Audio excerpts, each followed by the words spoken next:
नमस्कार दोस्तों, आज बहुत ही एक ज्ञानवर्धक कहानी लेकर आप लोग के बीच आया हूं। इसलिए दोस्तों कहानी को पूरा अंत तक जरूर सुनना। जो भी साथी हमारे चैनल पर पहली बार आए हैं, चैनल को सब्सक्राइब कर लेना। चलिए दोस्तों कहानी को शुरू करते हैं। उज्जैन नगर में राजा विक्रमादित्य राज्य करते थे। उसके राज्य में सभी लोग हंसी खुशी से जीते थे। कहे तो दोस्तों उनके राज्य में कोई भी व्यक्ति दुखी नहीं था। उज्जैन के राजा यानी विक्रमादित्य अपने यहाँ एक पंडित को ऐसे ही तनख्वाह देते थे। कहे तो दोस्तों उनसे कोई काम नहीं करवाते थे, उनको बदले में एक मजदूर के उतना तनख्वाह देते थे। ऐसे ही धीरे धीरे समय बीतता गया और पंडित महाराज बूढ़े हो गए। पंडित महाराज सोचने लगे कि राजा हमको फ्री में तनख्वाह देते हैं, पर उनके ऋण से हम लोग दबे हुए हैं। उनको ऋण को हम लोग उधार करना होगा, नहीं तो हमारी ज़िंदगी का ये सबसे बड़ा बोझ रह जाएगा। ये बात अपने पत्नी से वो बतिया रहे थे। एक दिन ब्राह्मण के मन में आया कि ये बात मैं जाकर विक्रमादित्य राजा से क्यों ना बोलूं। वो जाकर राजा के पास कहते हैं, हे राजन, मैंने आपका ऋण खाया है, मैं चाहता हूं कि आपका ऋण चुकाया करूं, इसलिए मुझे कुछ आप काम बताइए जिससे आपका ऋण मैं कुछ चुकाया कर सकूं। राजा कहते हैं कि हम लोग तो ऐसे ब्राह्मण से कोई काम नहीं करवाते हैं, फिर आप जिद कर रहे हैं तो आपके लिए एक मेरा छोटा सा काम है, उसे आप कर कर लाइए। दोस्तों राजा कहते हैं कि आप यहाँ से जाइए और गंगा नदी में स्नान कर कर मेरे लिए कुछ जल लेते आइएगा। ब्राह्मण देवता कहते हैं ठीक है राजन, मैं कल सुबह निकल जाऊंगा। ब्राह्मण देवता बोलते हैं कि जब मैं गंगा जल लाने के लिए जाऊंगा तब हमारे स्त्री को आप देखभाल करते रहिएगा, क्योंकि आने जाने में काफ़ी लंबा समय लगेगा। जैसे ही कल सुबह होता है, ब्राह्मण देवता गंगा जल लाने के लिए तैयार ही होते हैं कि उनकी पत्नी कहने लगती है कि आप जब चले जाइएगा तो मैं पूजा पाठ कैसे करूंगी। इतने में ब्राह्मण देवता कहते हैं कि मैं एक अपना तस्वीर बना देता हूँ दीवार पर, उसी को देखकर तुम पूजा पाठ करना। और ब्राह्मण देवता वहाँ से निकल जाते हैं। दोस्तों उनकी पत्नी उसी तस्वीर को देखकर पूजा पाठ करती और राजा डेली सुबह में आकर ब्राह्मण देवता की पत्नी की देखरेख जो भी सामान घटता लाकर दे देता। दोस्तों ऐसे ही चलता रहा। एक माह बीत गया। एक दिन की बात है, यानी ब्राह्मण देवता के घर में आग पकड़ लिया और उसकी पत्नी अपनी पति की तस्वीर को छोड़कर बाहर नहीं निकली दोस्तों, और उसी में जलकर राख हो गई। तब तक वहाँ पर राजा विक्रमादित्य पहुँचते हैं और देखते हैं कि ये क्या हुआ। वो सोच ही रहे थे, तब तक पंडित महाराज उधर से गंगा जल लेकर आ गए। दोस्तों जैसे ही वहाँ पर ब्राह्मण देवता आते हैं, विक्रमादित्य राजा से कहने लगे कि मैंने तो आपको बोला था कि मेरी पत्नी की देखरेख आप करते रहिएगा, पर आपने वैसा नहीं किया और मेरी पत्नी की जान गंवा दी। दोस्तों उसके बाद विक्रमादित्य राजा कहते हैं कि नहीं ब्राह्मण देवता, मैंने तो कोशिश किया, पर आपकी पत्नी आपकी तस्वीर को छोड़कर बाहर घर से नहीं निकली, इसी कारण उस आग में जलकर भस्म हो गई। दोस्तों यह बात सुनकर ब्राह्मण देवता काफ़ी उदास हुए। उसके बाद राजा विक्रमादित्य बोलते हैं, हे ब्राह्मण देवता, आप उदास मत होइए, आपके लिए मैं कुछ न कुछ जुगाड़ करूंगा और आपकी पत्नी के जिंदा करने के लिए मैं एक उपाय जरूर करूंगा।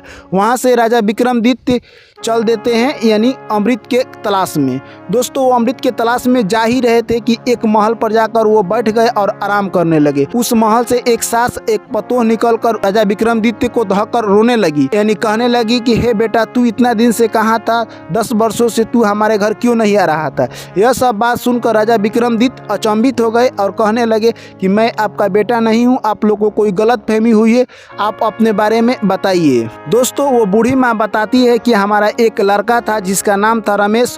वो आज से 10 साल पहले शादी किया और कमाने के लिए गया था, अभी तक नहीं आया है और वो दक्षिण दिशा की ओर गया है। दोस्तों यह बात सुनकर राजा विक्रमादित्य कहते हैं ठीक है, मैं आपके लड़का को लौटाने का जरूर प्रयास करूंगा और आपका लड़का लौट कर जरूर आएगा। यह दिलासा दिलाकर वहाँ पर विक्रमादित्य राजा वहाँ से निकल जाते हैं। दोस्तों जैसे ही आगे जाते हैं तो एक राज्य में एक राजा जिसका नाम था वीर सिंह। दोस्तों वीर सिंह एक ऐसा राजा था जो कि डेली सुबह में 1.25 मन सोना लोगों के बीच वितरित करता था। यह बात सुनकर विक्रमादित्य उनसे मिलने के लिए जाते हैं। दोस्तों जब वहां पर जाते हैं तो जो बूढ़ी माँ थी, उसका लड़का रमेश जो कि 10 साल से घर पर नहीं आया था, वो भी वहीं पर काम कर रहा था। राजा विक्रमादित्य अपने गुप्तचरों से पता लगाकर रमेश से मिलते हैं और कहते हैं कि तुम्हारी माँ और तुम्हारी बीवी तुम्हारे लिए अपनी जान देने के लिए तुली हुई है और तुम घर क्यों नहीं जाते हो। रमेश बोलता है कि हमारा यहाँ आया हुआ 10 वर्ष हो गया और राजा हमको छुट्टी नहीं देते हैं और नहीं हमें इस राज्य से निकालते हैं, इसीलिए मैं अपना घर नहीं जा पाता हूँ। दोस्तों उसके बाद राजा विक्रमादित्य कहते हैं कि तुम राजा से जाकर बोलना कि मेरा भाई आया है और मेरी जगह पर काम करेगा और मेरी माँ और मेरी पत्नी का तबीयत खराब है, मैं 1 माह के लिए घर जाता हूँ, उसके बाद फिर पुनः वापस आऊँगा। यह बात जाकर रमेश राजा से बोलता है और राजा उसको छुट्टी दे देते हैं और वो अपने घर निकल जाता है। दोस्तों अब वहीं पर विक्रमादित्य राजा रहने लगे और वीर सिंह के बारे में जानने की प्रयास करने लगे। वीर सिंह दोस्तों रात जैसे ही होती, रात के 10 बजे वो निकल जाते थे, एक देवी माँ के मंदिर के पास जाते थे। वहाँ पर देवी माँ उनको एक कढ़ाई के तेल में उबलता हुआ दाल देती थी और निकाल कर खा जाती थी और फिर जो हड्डी बचता उस पर अमृत छिड़क कर उनको जिंदा कर देती और दोस्तों उनको 1.25 मन सोना दे देती थी, जो सोना लेकर घर पर आते और सुबह हमें लोगों को वितरित कर देते थे।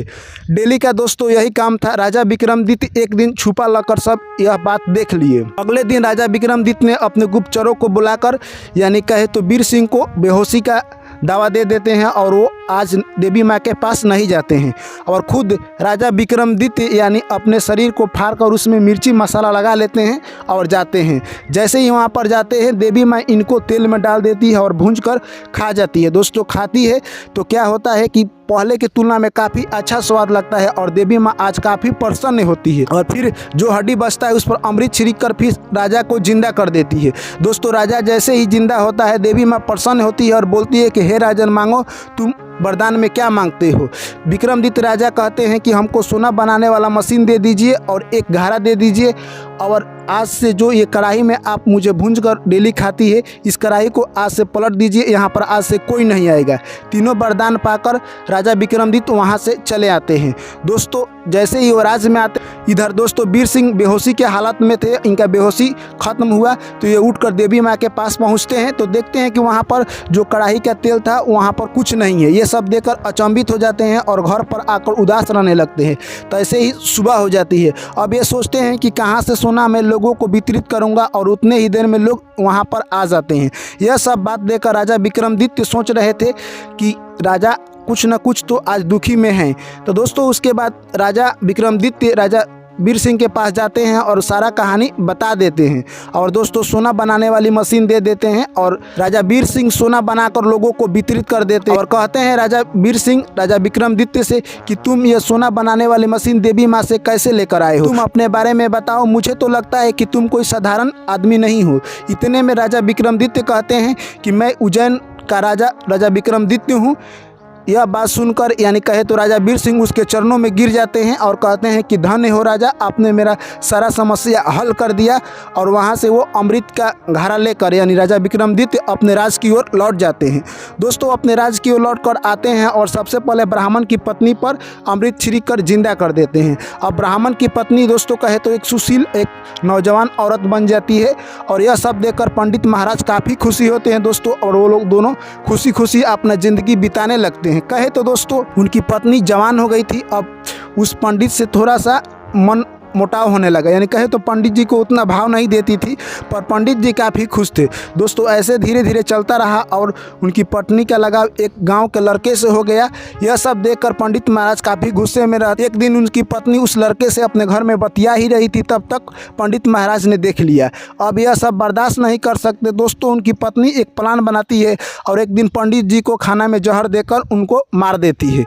और दोस्तों यह सब बात जब राजा विक्रमादित्य को पता चलता है तो वो अमृत लेकर आते हैं और पंडित महाराज के देह पर छिड़ककर उनको पुनः जिंदा कर देते हैं। और पंडित महाराज से राजा विक्रमादित्य कहते हैं कि हे पंडित महाराज, जब आपकी औरत नौजवान है और आप बूढ़े हो गए हैं तो आपसे वो कैसे दिल लगाएगी। आपका उम्र अब दिल लगाने का नहीं है, यानी वासना करने का नहीं है। इंसान जितने वासना में जाता है वो वासना के लपेट में आते रहता है, यानी कहे तो वासना से वो बाहर नहीं निकल पाएगा, अंत में उसका नाश हो जाएगा। इसीलिए आपका समय आ गया है भजन कीर्तन करने का, भगवान का नाम लीजिए, आप वासना के फेर में मत रहिए। यह बात सुनकर यानी पंडित महाराज की आंखें खुल जाती है। उसके बाद राजा विक्रमादित्य कहते हैं कि स्त्री के 4 अवस्था पर कभी भी इंसान को मोह नहीं करना चाहिए। जब स्त्री आपसे जवान हो और आपकी बात ना माने तब, जब स्त्री के पास आपसे ज़्यादा धन हो और आप किससे ज़्यादा दोस्त हो तो उनके पास ना जाना चाहिए। तीसरे नंबर में कहते हैं कि स्त्री जब चंचल हो और स्वभाव का कुछ कठोर हो उसके पास भी नहीं जाना चाहिए। और चौथे में कहते हैं कि जब स्त्री तीक्ष्ण हो और किसी की बात ना माने तो उनसे भी आपको दोस्ती नहीं करना चाहिए, क्योंकि वो आपके ऊपर लेवल की सोच के है, इसीलिए आप उनसे दोस्ती ना करें। दोस्तों राजा 4 बात बताते हैं ब्राह्मण देवता को और कहते हैं कि आप अपने पूरा जीवन भक्ति में लीन कर दीजिए। दोस्तों उसके बाद यानी ब्राह्मण देवता अब सारा जितना जीवन बचा हुआ था भगवान की भक्ति में लीन कर देते हैं और दोस्तों अपनी ज़िंदगी को संपन्न करते हैं। तो दोस्तों ये कहानी आप लोगों को कैसी लगी कमेंट करके हमें ज़रूर बताएं। वीडियो को लाइक करें, दोस्तों के साथ शेयर करें, चैनल को सब्सक्राइब कीजिए। चलिए दोस्तों फिर आप लोग से मिलते हैं नेक्स्ट कहानी में, तब तक के लिए सभी साथियों को मेरा प्यार भरा नमस्कार। जय श्री कृष्ण, राधे राधे।